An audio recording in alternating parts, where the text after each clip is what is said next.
Pode deixar. Pronto. Isso aí. Pronto, olha lá. Ótimo. Tá vendo, ó? É assim que pega o rapaz. Cheguei, cheguei.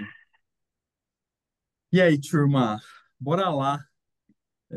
Fala, Vai, Léo. Rafa, você é o cara das Não, apresentações O aí. Léo fala assim: Olá, delirantes. Olá, Fala aí, cara. Ah, delirantes. Pronto, agora vai. ai, a minha preguiça desse teu line ali. É, ô Delirantes. Marcos, você vai ver que assim, cara, são três personalidades muito parecidas sobre um aspecto, mas absolutamente distintas sobre vários aspectos. É interessante esse trio aqui, né? Eu, parecido com você, me poupe, Rafael. É, sim, parece. Sinto muito, mas é.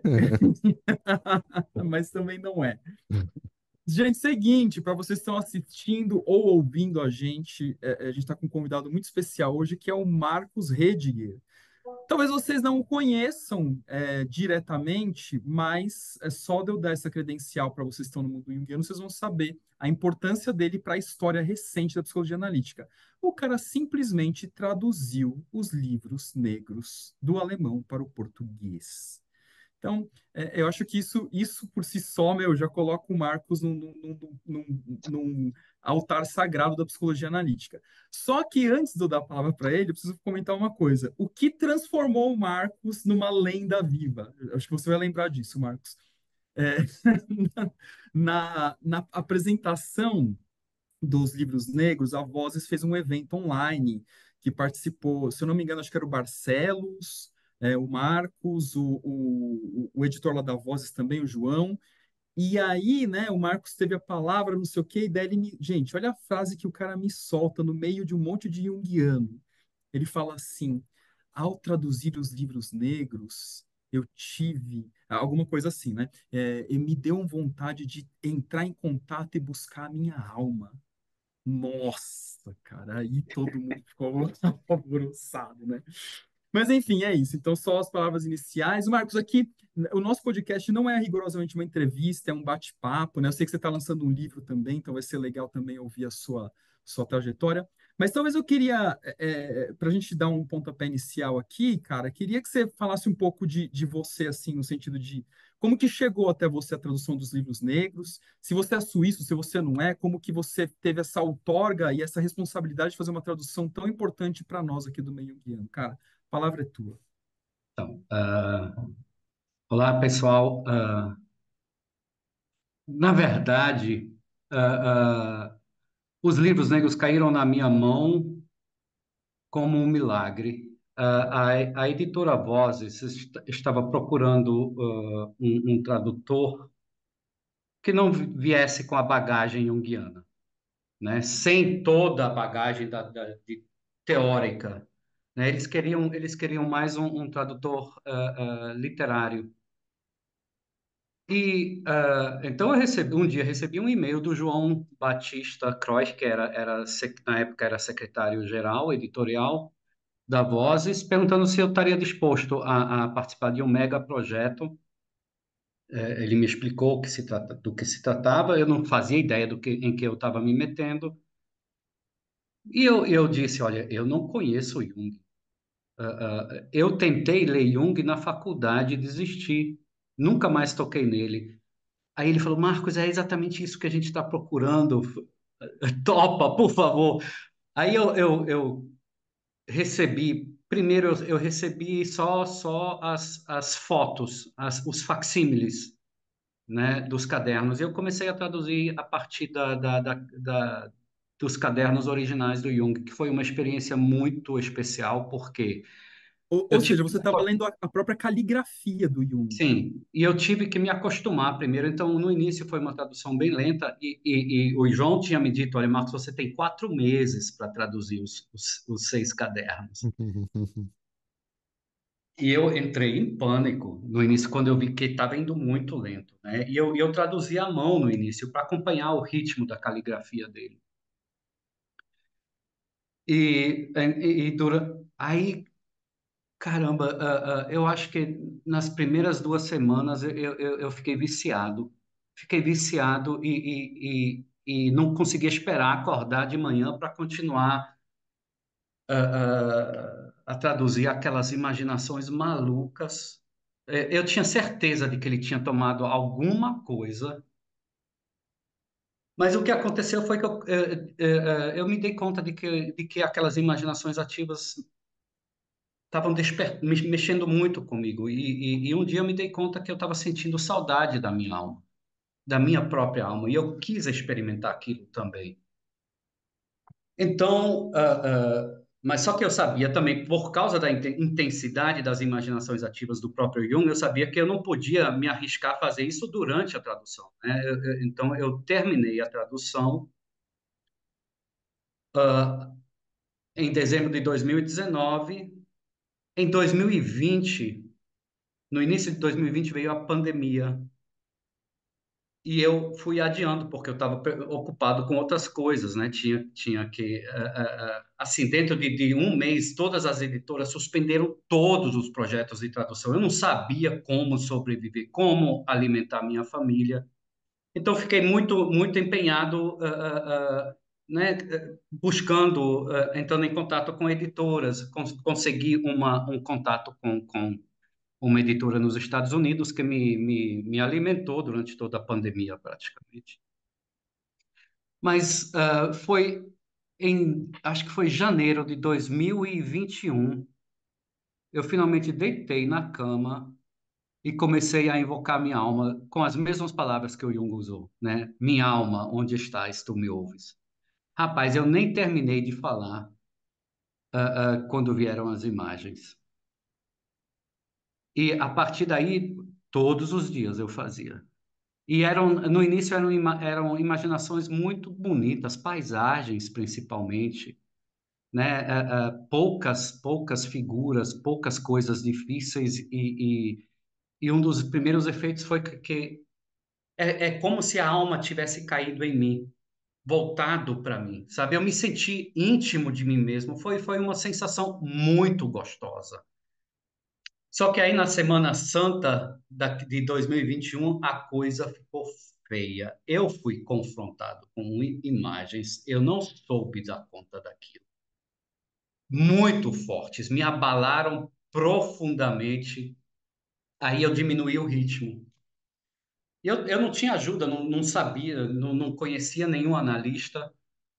E eu fui continuando fazendo imaginações ativas, mas num ritmo já menor, porque eu precisava processar as imagens que vinham, né, que continuaram difíceis.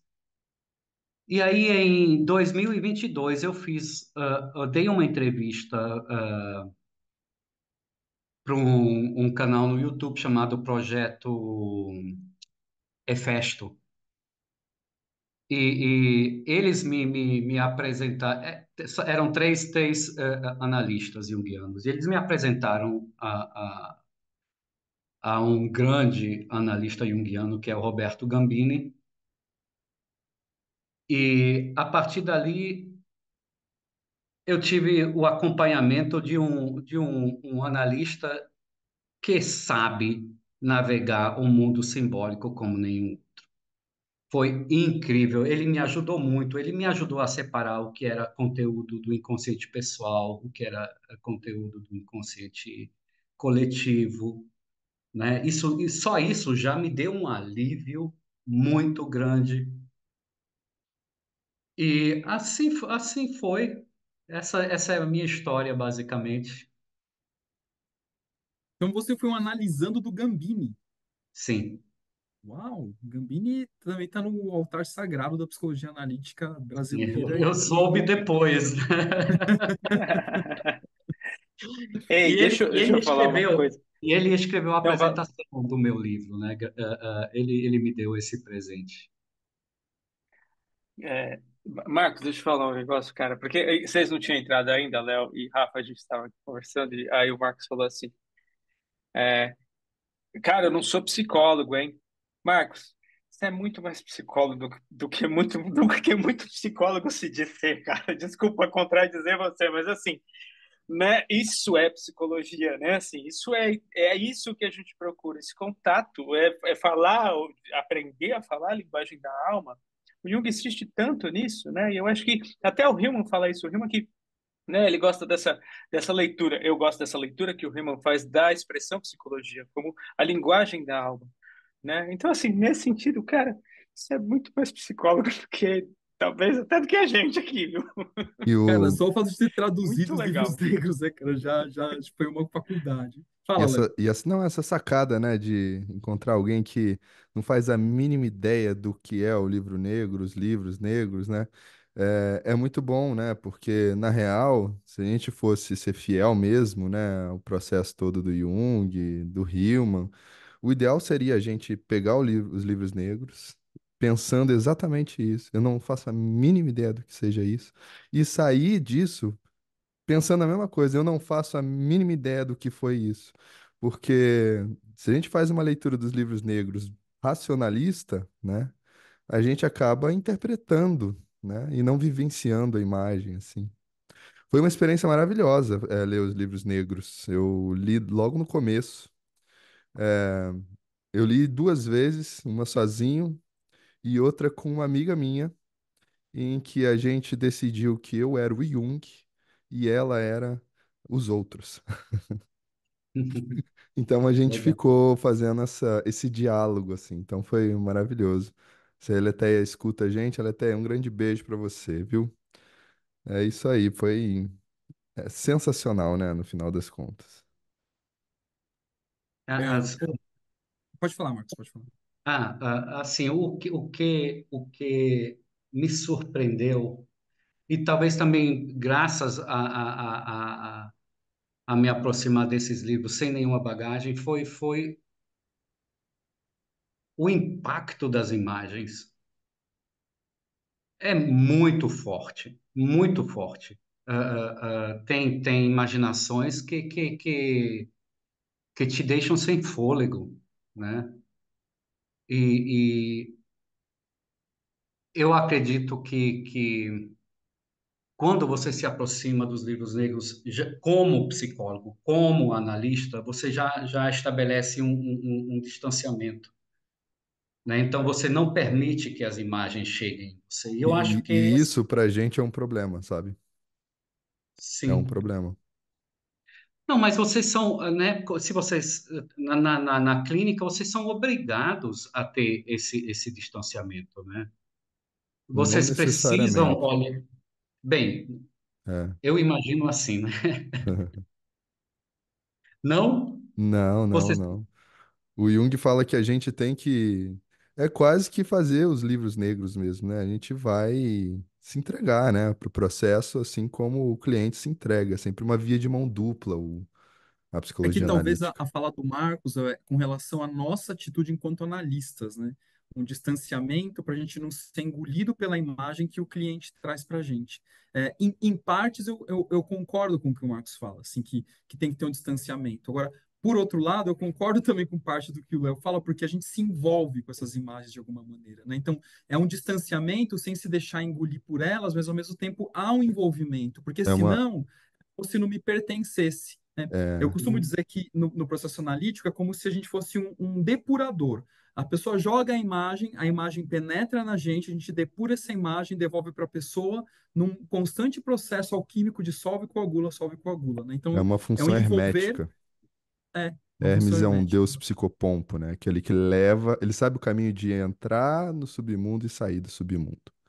Então é meio Uhum. que isso que a gente tenta fazer, porque tem muita gente que vai e não sai também. Que, que entra e não Aí sai. tem que levar para supervisão, tem que levar para análise, né? Essas coisas. E tem gente que não entra no submundo, né? Aí fica distanciado totalmente e não tem processo, né? Assim. é, Diz aí, Zé. Zé tá. eu entendo o medo, né? Eu faço oficinas de imaginação ativa, e tem algumas pessoas que depois de três, quatro encontros dizem, Marcos, não é para mim. Eu não vou me arriscar, né? Agora eu concordo com o Jung quando ele diz que a imaginação ativa é uma psicose antecipada, né? É Você lindo entra isso, né? com consciência, você sabe o que você está fazendo e a qualquer momento você pode interromper. É diferente de um sonho, né? e você participa ativamente. Então, você se envolve, você consegue direcionar os diálogos. Então, eu não vejo esse perigo, né? A não ser que você já venha com algum transtorno psiquiátrico, né? Eu sempre falo, se vocês tiverem algum diagnóstico, por favor, não participem, né? É, Mas Ô, Marcos, na verdade, eu queria só para não deixar passar, é uma pergunta bem pragmática, assim, só para não deixar passar mesmo. Você é suíço? Você é alemão? Qual que é a sua origem? Ou você é brasileiro? eu sou suíço. Meus pais eram missionários evangélicos. Eles trabalharam no sertão baiano, no meio do mato, na Caatinga. Foi lá que eu passei os meus primeiros 6 anos de idade, uma infância maravilhosa. A cada 4 anos eles voltavam para a Suíça para levantar dinheiro, etc, etc. A gente passava um ano na Suíça e depois voltava. Eu tinha 10 semanas de idade quando eu vim para o Brasil. Eu nasci na Suíça, cresci aqui. Depois do ensino médio, eu voltei para lá, estudei letras, estudei teologia, e fiquei por lá. Aí conheci uma brasileira, me casei, e quando a minha filha nasceu, eu falei: olha, eu quero que ela cresça como brasileira, não quero uma filha suíça. eu, E foi aí que eu comecei a trabalhar como tradutor, né? eu tenho um amigo que é um tio meu, assim, que o irmão dele mora até, eu não sei falar, em Künast, é isso? Eu não sei como é que fala, mas é Kisnesh, sei lá. Kisnash, é isso? E, Christmas. e eu nunca consegui falar e já desisti também, talvez um dia eu consiga. E ele fala que quando ele ia visitar o irmão, isso daí deve ser questão do irmão ou cultural, e talvez essa seja a minha dúvida. Ele chegava terça-feira e ele queria ver o irmão e tomar uma cerveja com o irmão. O irmão recebia ele na casa, já dando um leve esporro. Você não avisou a hora que você ia chegar aqui em casa. E aí ele falou assim: Vamos tomar uma cerveja? Ele, não, cerveja é só quinta-feira. E aí ele tinha que esperar até quinta-feira, depois de 10 anos sem ver o irmão. Mas isso me leva para uma pergunta, e eu não sei se fique à vontade de responder ou não, viu, Marcos? Porque aqui é assim, se você chegar para mim e À falar assim, vontade, eu não, não não existe quero pergunta saber, proibida, não. eu não quero responder isso, não tem problema nenhum. Mas foi uma viagem que eu fiz semana passada, tá? Assim, é, um suíço lendo os livros negros, você acha que é diferente de um brasileiro lendo os livros negros? Completamente. É? Completamente. Olha, vocês não vão acreditar, os livros negros não foram publicados em alemão. Sério? Eu Não não existe sabia. uma edição de língua alemã dos livros negros. Caramba, pô, fiquei arrepiado aqui, gente. Sério. Doido, cara. Porque, e eu acredito que o brasileiro tem uma intimidade muito maior com o mundo simbólico, também Hum. por causa das raízes, né, indígenas e africanas. A gente tem aqui no Brasil uma intimidade muito maior com o mundo dos deuses do que o europeu.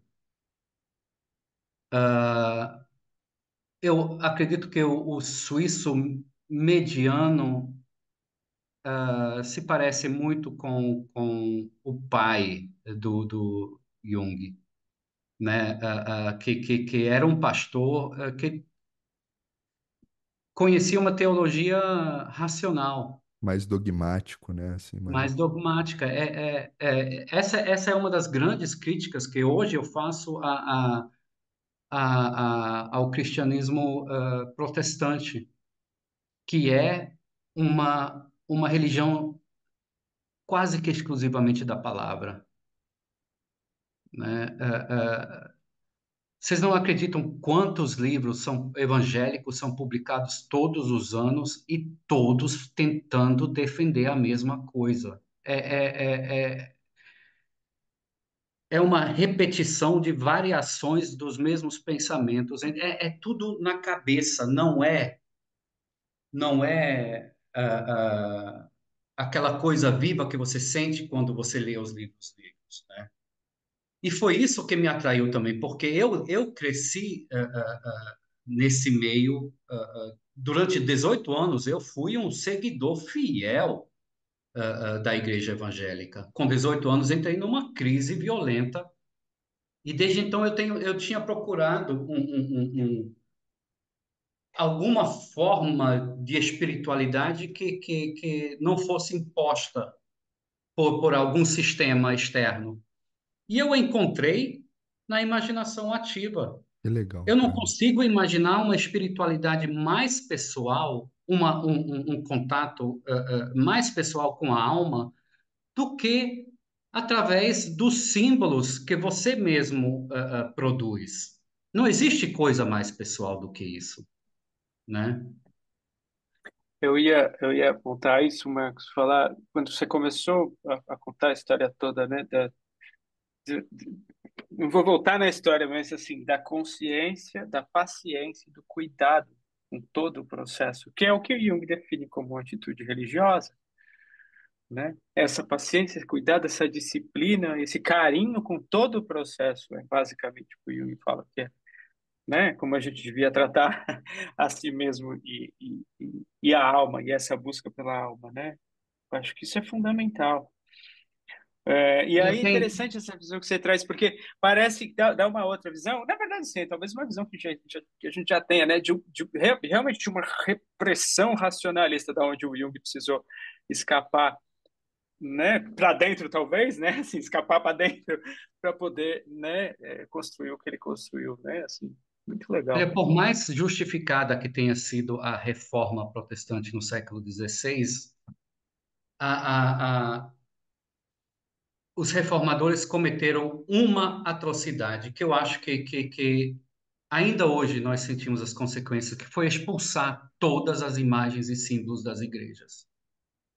Expulsaram até Cristo da cruz, né? O único símbolo que permaneceu foi a cruz vazia. E o Jung fala, eu não lembro exatamente aonde, mas ele fala, quando ele fala do livro vermelho, ele chama o livro vermelho de catedral. Né? Então, eu entendo assim que ele, através da imaginação ativa, ele reintroduziu as imagens na igreja dele, na religião dele. Né? E eu acredito que isso é uma tarefa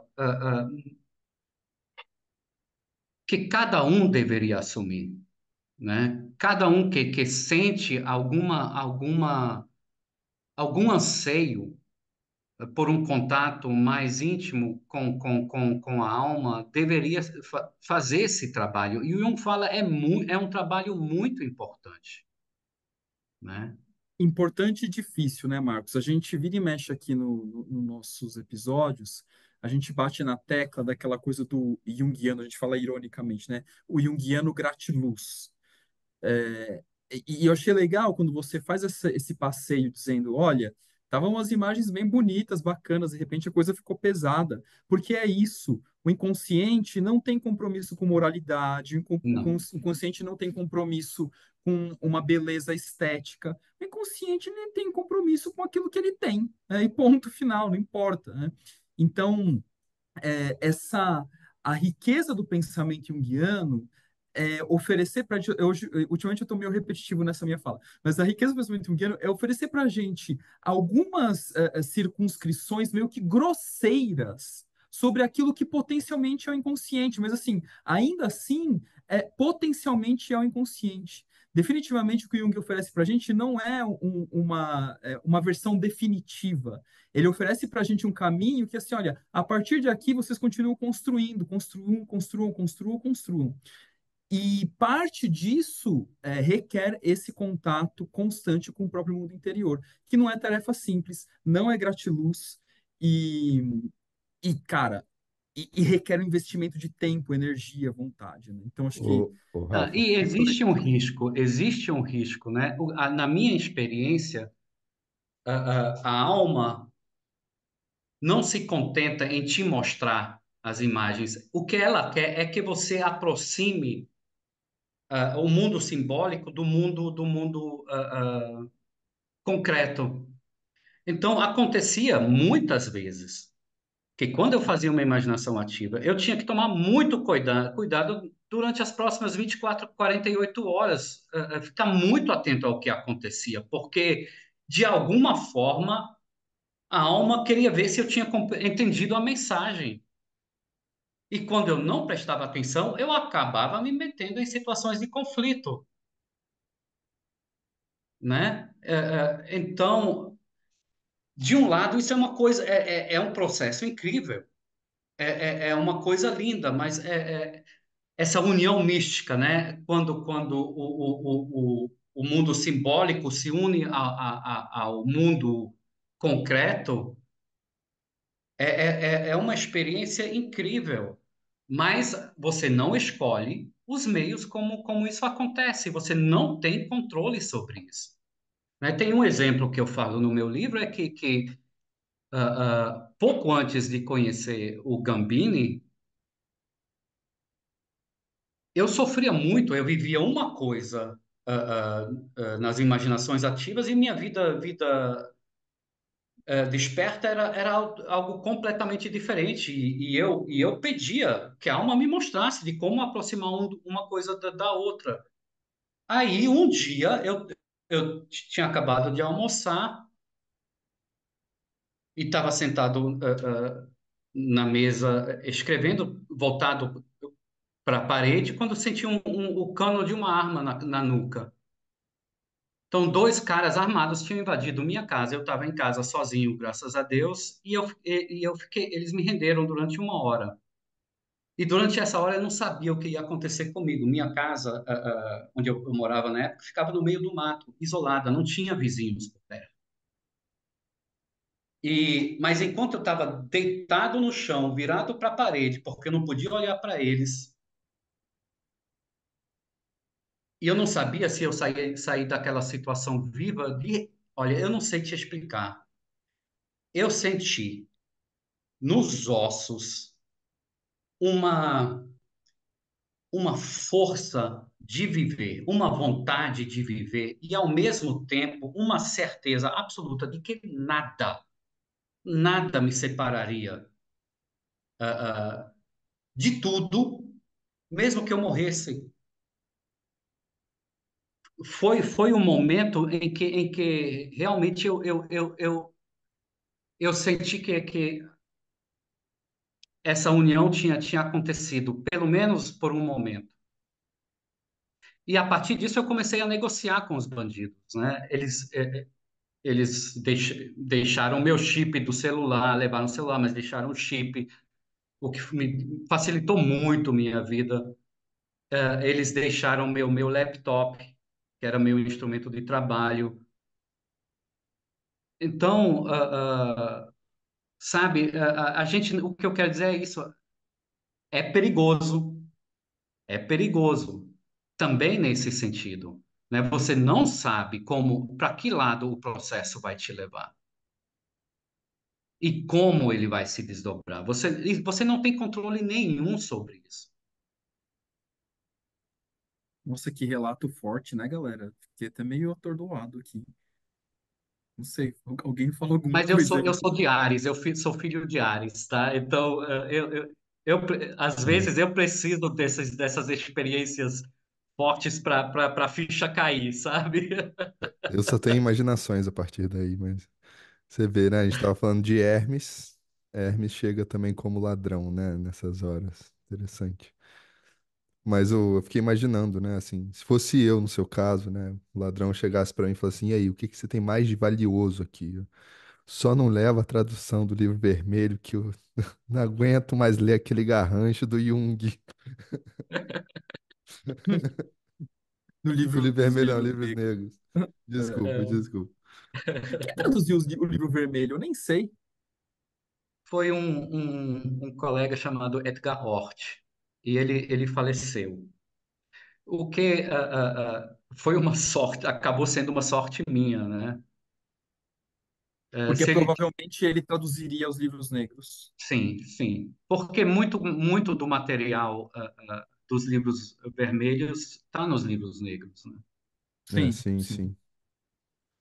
Não é É, interessante pensar e como eu analisando, né? Mas e como esse alinhamento todo é anterior, né, ao fato e ao fenômeno em si, né? Porque, né? Não quero usar a morte do amigo, não é isso, né? Mas parece que é esse alinhamento que o Jung traz como a ideia de um nos mundos e que ele explora com a sincronicidade e tal, mas esse alinhamento que é único e que é, de certa forma, determinado pela própria alma, né? Assim, pela divindade nessa escolha, né? Claro que tem uma participação consciente do ego que fala, beleza, então eu vou entrar nessa empreitada.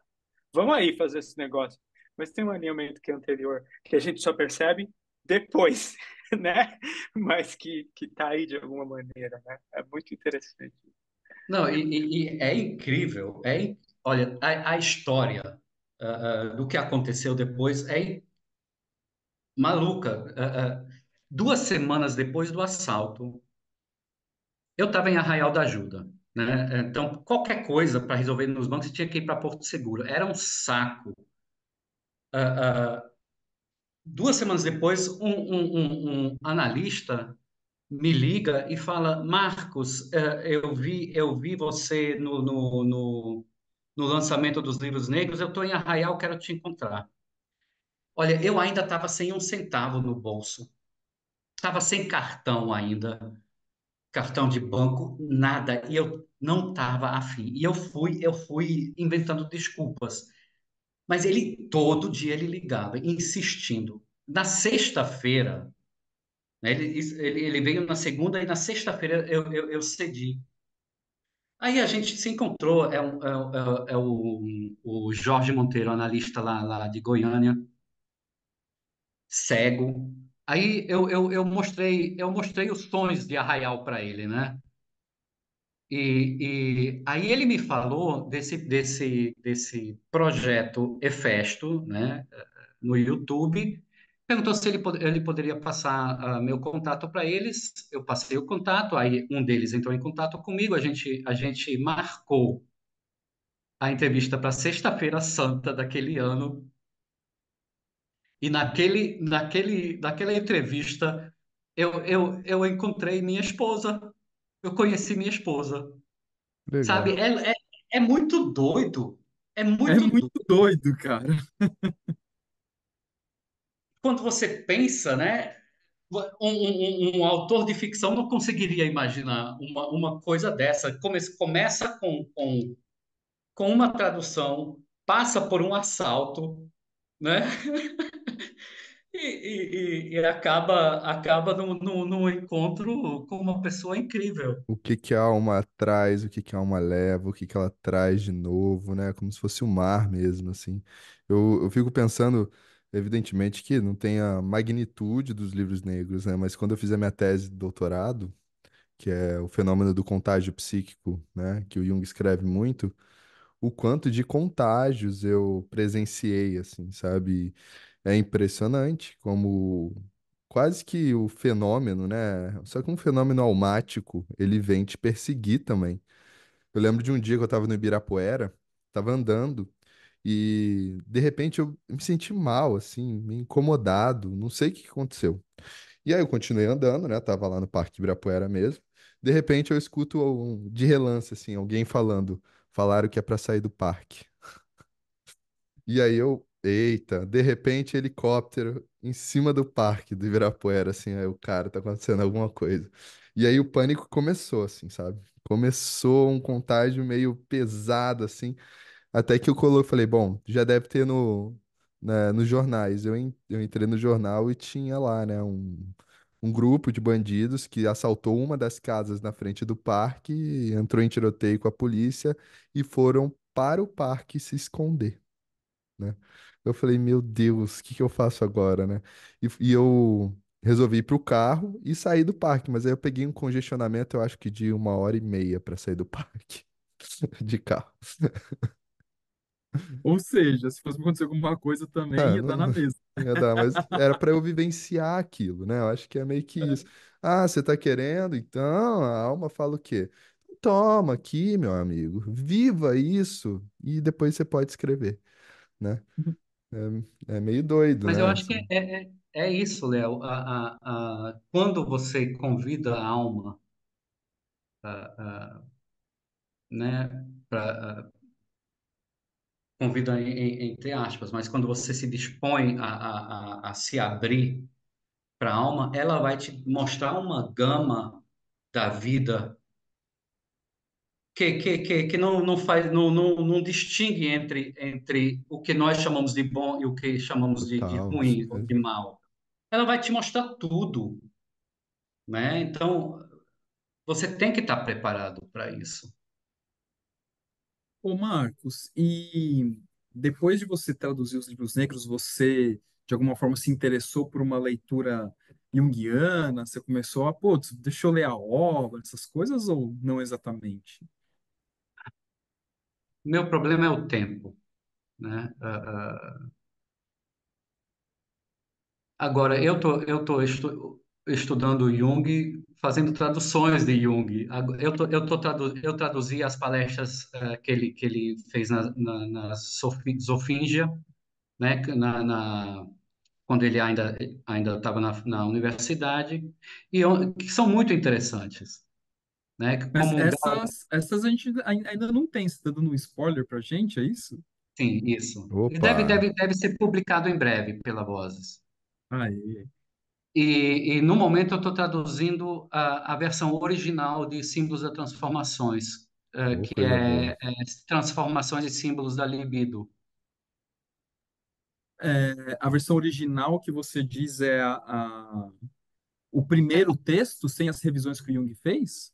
Sim, sim. A versão que ele publicou no Anuário do Freud ainda, antes do rompimento com Freud. Porque o Que Freud, legal, ele é um cara. dos, eu não sei se qual que é o nome, mas é um dos organizadores, editores, alguma coisa assim. Se você pega lá no o próprio livro, o livro 5 você vai ver lá o Freud como algum nome, sei lá, Sim, orientador do Jung, sei lá o que que é.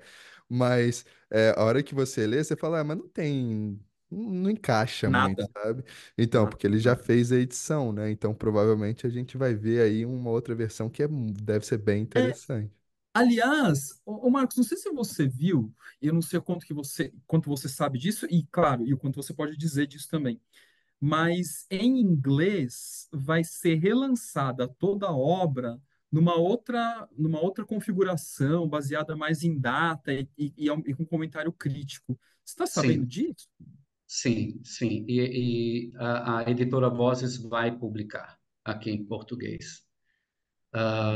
Agora vai ser um projeto de pelo menos 10 anos, porque Uau! Ah, o Sonu Shamdasani ele pretende publicar 2 volumes por ano, né?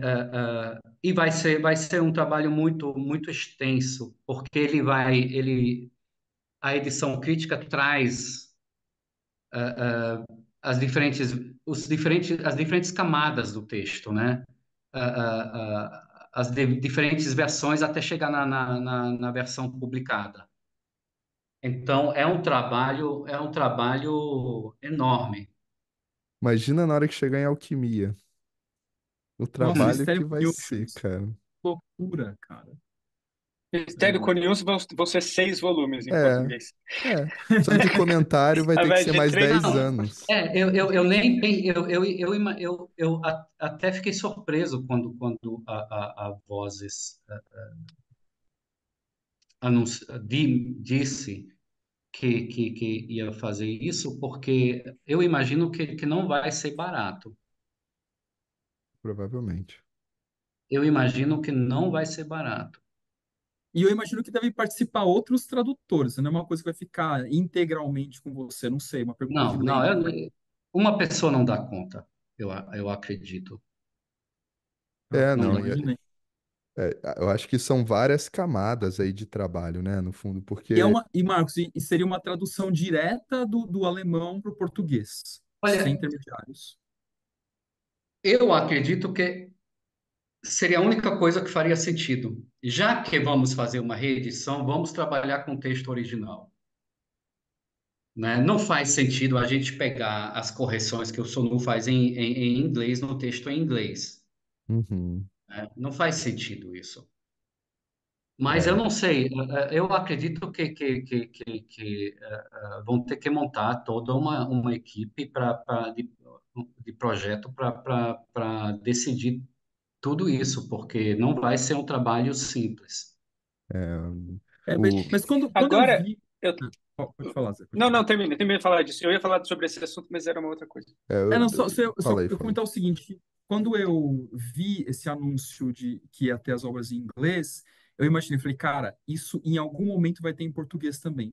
Por que que eu imaginei isso? Até pela fala do Marcos, né? Quando o Léo fez uma pergunta, você perguntou do Léo, né? Se um suíço e um brasileiro lê o livro negro, os livros negros de maneira igual, né? E o Marcos fez aquele passeio bem legal. O ponto é que o Jung tem uma relevância no Brasil que eu não sei se ele tem em algum outro país isoladamente. Então, assim, para mim, seria impensável imaginar que tem livros junguianos saindo por aí que não sejam lançados aqui no Brasil. Assim, o Brasil tem um envolvimento com Jung que é muito intenso, né? Então, E o tamanho do país, imagina né? isso. Assim, a gente vê Jung do norte ao sul. Assim, aqui em Caxias do Sul, por exemplo, se você vai nessas feiras do livro, cara, tem Jung, tem Jungiano falando na rua. É impressionante, assim, sabe? É impressionante.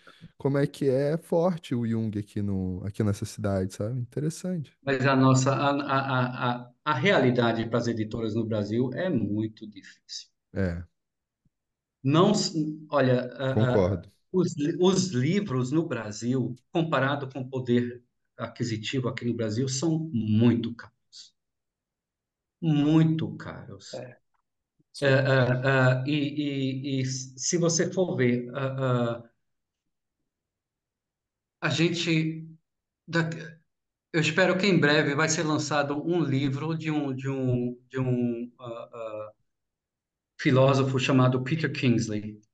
Eu não sei se vocês já ouviram falar dele. Ele escreveu Catafalque. Sim, eu sei quem é. Catafalque, Carl Jung e o Fim da Humanidade. Eu estou fazendo um grupo de leituras com esse livro agora. Com o E Catafalque? esse cara é famosíssimo entre os junguianos no mundo.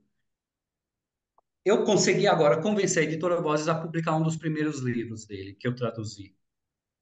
É um livro fininho. E sabe qual é a tiragem? 1.500 exemplares. É incrível. É muito pouco para um país desse tamanho, né? O meu livro teve uma É mesmo. tiragem de 1.500, né? Então, a não ser que seja um autor muito famoso, essa é a tiragem. Se você tiver sorte de ser lançado por uma editora do porte da editora Vozes, né? É muito difícil. Então, eu imagino que o mercado para uma edição crítica da obra de Jung seja menor ainda, muito menor.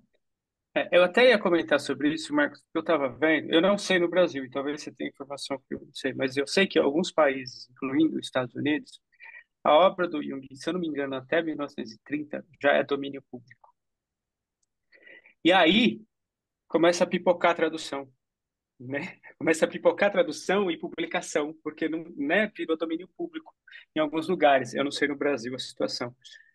Mas aí é isso, ainda tem uma concorrência de outras traduções e outras publicações, né? Porque aí isso vai andando. Então, até 1930, eu acho que 1930, vira domínio público, mas ano que vem tem algum outro texto, e outro ano outro texto, né? E vai passando o tempo e esses textos vão se tornando domínio público. Aí, Não, eu não sei se todos, e obviamente, tem mas outra praga que é uma verdadeira peste aqui no Brasil. 2 semanas depois do lançamento, se você tiver sorte, o seu livro começa a aparecer em PDF em Ah, grupos do WhatsApp. isso é mesmo.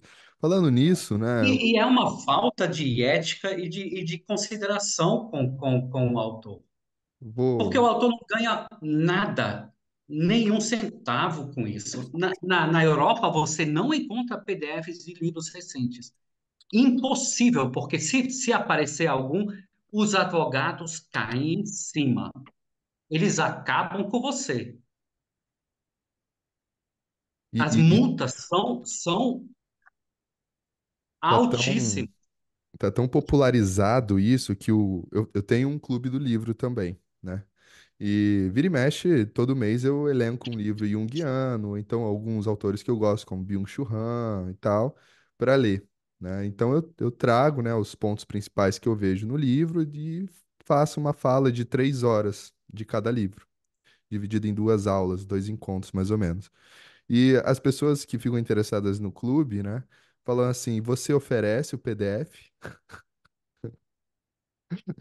Eu fico de cara, sabe? É Olha, impressionante. poucos Ei, temas me deixam gente, com mais peraí. raiva e mais enfurecendo do que Mas esse. peraí. Eu vou cortar tudo agora, porque assim, Marcos, a gente tem o tempo apertado e eu queria que você falasse do seu livro, cara, É antes uma boa, é uma da boa. gente Não, mas eu encerrar, só porque queria senão você reclamar, não porque vai eu, falar dele. eu tava respondendo hoje. Desculpem, Não, gente. então, o meu livro fala da minha trajetória com a imaginação ativa, né? Acho que está espelhado, né? O Universo no Peito é o Não, nome, tá certinho pra gente. o Se- encontro com a alma na imaginação ativa. E então eu descrevo a minha trajetória, a minha experiência com a imaginação ativa, e entre cada capítulo eu inseri um conto que eu escrevi com base numa imaginação ativa, né? Então, eu não sei desenhar, não sei pintar, então meu jeito de criar o meu livro vermelho é escrevendo contos, é a minha forma de colocar para fora, de tirar do peito. Legal. Já tá Já foi disponível para lançado esse, a venda? gente já consegue comprar. Já, Ah, legal. Eu vou já. colocar o link então na descrição desse episódio. Você que quer comprar, é só olhar a descrição desse episódio, tanto no YouTube quanto no Spotify, e apertar comprar lá. Que eu tenho, imagina, pô, um livraço, né? Lançado pela Vozes, Marcos? Sim. Ah, Já pelo quero, menos. eu já quero. Eu também quero, também O quero. problema é que eu tenho que esperar voltar, porque eu não vou mandar para cá agora. Eu estou na Áustria, o- Ah, ok, pertinho, o Marcos, pertinho. Pode. é. Trocaram Você aí. está em Mas eu volto Viena? agora. Não, eu estou em Innsbruck. Ah, Innsbruck, ok. Ah, Então, tem alguns temas que se destacaram durante esses 2, 3 anos de imaginação ativa que eu faço. O silêncio, por exemplo, a importância do silêncio, como chegar no silêncio. Então, eu falo sobre o ato, né, a força criativa da imaginação ativa, essa é outra coisa incrível, né? A força poética da imaginação ativa, que é uma coisa de um poder transformador incrível. Eu ainda E vou te eu ainda dizer. fico assim de boca aberta quando eu penso em que eu fui me meter, né? Porque eu acho que a gente, não, falando sério, eu acho que a gente só Não, está é. arriscando a superfície. Eu concordo plenamente, assim, né? E é bom, né? Tem Porque muita coisa para explorar, porque depois do Jung, a imaginação ativa ficou suspensa, né? A von Franz deu um alerta aí, todo mundo levou isso muito a sério, né? E todo mundo ficou com medo. E agora que o povo está voltando a se interessar e criar coragem, né? e faltava um livro sobre imaginação ativa aqui no Brasil, viu? Tem muita gente querendo escrever, mas assim, né? A Von Franz, ela escreve muito. Eu tô lendo até um livro maravilhoso dela chamado Alquimia e Imaginação Ativa. E, mas assim, eu acho que faltava alguém mais contemporâneo escrevendo, sabe? E isso é importante, né? Porque a gente pega muito, né, em TCC, essas coisas assim, mas fica só na mesma coisa, ou então fica de uma forma superficial. Eu acho interessante isso, adentrar esse e o que processo, eu esse acho, fenômeno. é, que aí que eu acho mais legal, que é assim que a história toda começou. vem de uma experiência, que é o que a gente insiste nisso Exatamente. o tempo inteiro, vem da experiência, né? Assim, o Marcos está trazendo para a gente, eu tô louco para ler o livro já, mas assim, né? Ele vem da experiência que ele está contando e não do conceito, né? Não do conceito, como o Rafa insiste o tempo inteiro, né? Que a gente vai do fenômeno para o conceito e não do conceito para o fenômeno, né? Na Então, eu verdade, acho que isso é importantíssimo. eu nem sei como você pode falar em teoria junguiana, né? Porque o próprio Jung ele fica rodeando os conceitos e transformando. Eu não acredito que para o Jung a teoria em si era tão importante. Não acredito. Ah, Não mesmo. Não mesmo. Eu eu acredito postei que uma para o frase. Jung, eu acho que o Jung queria. Gente, eu vou tentar escrever algumas coisas para colocar vocês no caminho. Ajudar a dar os primeiros passos, daí em diante é com vocês. Aí o cara Exatamente. escreve 18 volumes para a gente dar os primeiros E aí chega passos. alguém e fala, ó, vou explicar os 12 arquétipos do Jung, né? Então, Mas assim, a frase do Jung que eu postei essa semana, né? A frase dele é: a frase tratamento de acordo com o Jung é um absurdo. Esse é o Jung falando. É a citação do Jung, né? cara, Essa isso é é a frase do maravilhoso. cara. Isso é Ah, maravilhoso, né, velho? Não quero ninguém que seja junguiano. Vai fazer a sua expressão. Sim, Vai ver o sim. que a alma tá querendo contigo. Depois você traz aqui, né? Essa é O a fato ideia. de Jung ter se transformado em marca é o maior absurdo, né? E o que me atrai tanto nele é que ele insiste, olha, esses 18 livros foram o meu caminho, né? Não tente me imitar. O seu caminho é outro, segue o seu caminho, traça o seu caminho, né? Eu acho isso maravilhoso. Agora, Maravilhoso. os livros dele são ele conseguiu reunir um material tão precioso. Eu acho que hoje, nem a gente hoje, com os meios de informação que a gente tem, com a internet e tudo, a gente conseguiria reunir a riqueza de material que ele conseguiu reunir nos livros dele. Verdade. Verdade. Nossa, especialmente nos tratados alquímicos, assim, é impressionante. Pô, O cara leu muita coisa. A Von Franz, Hum. quando ela fala nesse livro aí que eu tô lendo, ela fala assim, o Jung, ele tava vivendo tanto essa experiência e com alma, né? Assim, a alma tava trazendo que, às vezes, ele tava encucado com uma questão de uma determinado, sei lá, viés alquímico, alguma coisa assim, e chegava esse livro sem ele pedir pelo correio. Cara, é maravilhoso isso, né? Assim, e eu Olha, ficava vocês têm pasmo, que né? visitar a casa, vocês precisam visitar a casa dele, em Küsnacht. Ah, eles já foram, eu que não fui ainda. Zé e eu já fomos. Eu fui 2 vezes. É, eu não tenho nem Rapaz, passaporte. Uma hora eu vou ter. a gente parou de tirar sarro de você, Pois inclusive. é, o Tá na Lucas hora ia de passar aqui. voltar, né, Eu meu? continuo, né, pô? Fala sério. Agora virou olha, um próximo ano, em marco pra mim. outubro, eu vou organizar uma viagem para a Suíça e a gente vai visitar a casa dele e Bollingen, a torre de Bollingen também. Legal, legal. Inscreva-se, Léo. Vou me tá inscrever. coor- tá Tem que tirar coordenando passaporte antes, né? É, vou É, tirar. Senão não Agora, dá pra ir. pronto, ó, já tem uma deadline pro passaporte. Então tá tudo não, certo. mas espera aí, que isso é legal. O Marcos, você está organizando uma espécie de excursão cultural lá para a Suíça? O que a gente está pensando, eu e minha esposa, é a gente organizar uma viagem para visitar esses locais importantes, né? O grande problema é que a Torre de Bollingen é aberta ao público só durante 2 semanas ao ano, porque é uma propriedade particular, tem gente morando lá. Então, quando eles saem de férias, eles abrem a casa, né? Então, tem que ser em março ou em outubro. É que é exatamente o período que tem os intensivões lá do C.G. Jung Institute, que foi quando o Zé e eu fomos. Zé e eu conhecemos a torre também. Ah, É, legal, legal. Então, mas, e essa depois experiência, assim, a gente é. quer fazer, acrescentar um retiro de 5 dias num hotel simples, rústico, num vale escondido da Suíça e fazer. uma imersão em imaginação ativa e incubação. Legal. Olha que legal. Vocês Oh, podiam oh, fazer o Bacana. isso, próprio hotel. Juntar a galera e cara, falar, vocês vão fazer o próprio hotel, assim como o Jung fez a própria torre. Isso. oh, mas sabe que é lenda que o Jung fez a própria torre. Mentira, ele contratou um monte de gente pra fazer. É Mas nada, foi ele ok. que fez, foi ele que Eu pagou, foi perguntei ele que pro neto fez. dele, o neto dele falou que é lenda, ele contratou um monte de pedreiro Ué, mas quem especializado que em. pagou? Se pagou é dele. Ah, isso tá ok, né? Mas isso que o Marcos está fazendo, cara, é uma coisa que eu já tinha falado para os meninos, assim, falou, pô, galera, vamos organizar um intensivão de Jung lá na Suíça, né?